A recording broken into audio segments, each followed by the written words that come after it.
Welcome back to the story of my ancestors. In this video, we'll explore the early life of my paternal grandfather, Frank Fred Radcliff. Now, Frank was born on August 7th of 1891 in New Britain, Connecticut. Now, his parents were Daniel Cressler Radcliffe and Lizzie Manna Diston Radcliffe. Now, we're not sure when they moved to Connecticut, but we know they both grew up in and were married in Greene County, New York, up in the Catskill Mountains. But as they made it to Connecticut, they settled at least for a time in New Britain, where Frank's brother Howard was also born in 1894. Now, we know that by 1900, that they were living in Farmington and living with Daniel's sister Mattie and her son Bert in a farm on the Plainville-Farmington line. Now we have a picture here of Mattie holding Frank and his younger brother Howard. Now, fairly soon after that, at least by the 1910 census, Daniel and Lizzie had moved with their two sons to a farm really just up the street on Cook Street in Plainville, very near what those in my generation would have known as Cook's Tavern, that was in business when we were growing up.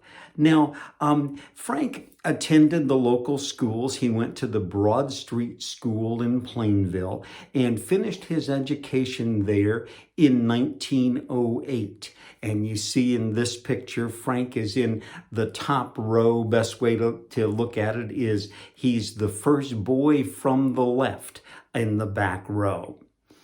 And then we don't know a lot about other things in his childhood, but know that they grew up together, that Daniel was a farmer and also was close by with not only his sister Mattie and her son, but also the Distons had a farm, and the Distons would have been Lizzie's brother. In particular, Lizzie's brother Fred is listed as being a boarder in their residence on one of the census.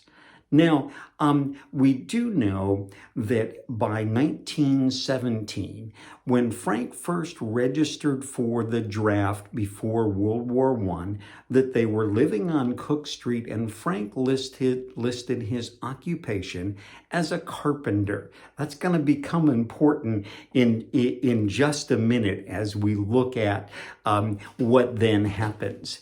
So Frank was inducted into the Army in September of 1917, and here's his official formal Army picture there. And he was a private in the 342nd Machine Gun Battalion of the 89th Division. We'll talk a little bit more about what that meant when we talk a little bit more about the war. But he was assigned to Camp Devens in Massachusetts, so really not a great distance from Connecticut. And there was a certain young lady that he had begun dating and begun going to dances with, and some other stories we've heard just little snippets of. And she was Jessie Radcliffe, or excuse me, Jessie McDonald, became later Jessie Radcliffe, but they dated during that time, and she visited him both on the official visitors Day, like you see here in front of the barracks there at Camp Devens.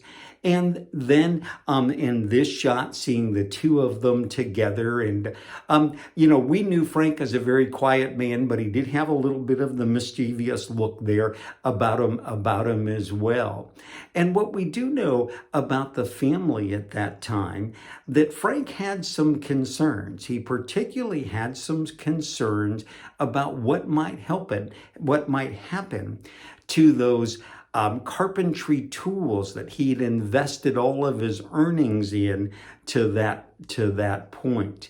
Now, we found a wonderful collection of letters between Frank and Jesse that were written during this time period. I've only been able to work through a couple of them, and right now they're buried deep in our storage unit, but I'm hoping to get back to them and see the details of what happened.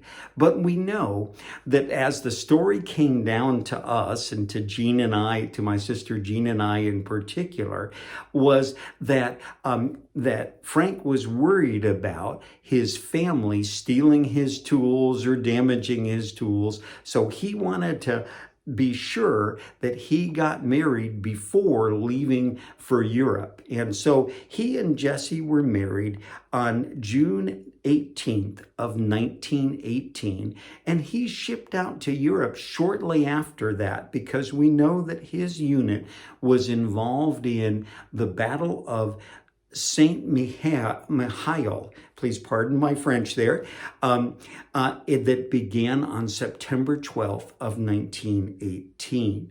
Now, while serving in the Army, in the American Expeditionary Forces, or AEF as they called it, Frank had the position as a muleteer, as we heard it described, or specifically drove a team of mules that were pulling the carts that the machine guns were kept in.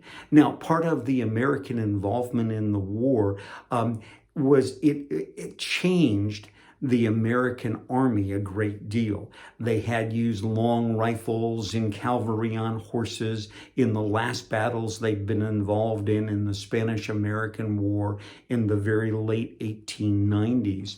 But by World War I, the Germans were using machine guns and rapid-fire automatic weapons. And so with that, the Americans scaled up that production very quickly. And as we see in this picture from Camp Devens, they had trucks, and they began to transport those machine guns in trucks where they had them. But the production of trucks couldn't keep up with the need. And so there were those like Frank that had experience as in driving a team of mules, and therefore were used in that way in the war. He also took part in the Battle of the Meuse-Argonne Forest, which ended up being the battle that was the costliest and deadliest battle that Americans had ever been involved in. But it ended up leading to the armistice of November 11th, 1918. Now, at that point, Frank's unit continued. We see them here somewhere in France, and they continued to stay with what was called the occupation of the Rhineland until mid-1919. Now, Frank was discharged from the Army on June 4th, 1919, and settled in with his wife, Jessie, living in the house at 43 Forestville Avenue in Plainville with Frank's parents, Daniel and Lizzie, in what we knew growing up as Grandma Radcliff's house. Now, that two-family house had one family upstairs, one family downstairs at that time, as we see in the 1920 census. Now, in my next video, I'm going to look at a couple questions that come up about the Radcliffs. First, to E or not to E? That is the question. When did the E get dropped from the Radcliffe name? Who did it and why? We'll look at that. No hard answers, but I've got some facts that I can share with you. And also, what happened with Howard and then Howard's children? That was Frank's brother who grew up with him, and we see together in lots of photos as kids, but we knew nothing about growing up. So what happened there? We'll take a look at what we know. Look forward to next time, and until then, hold precious memories of family close to your heart.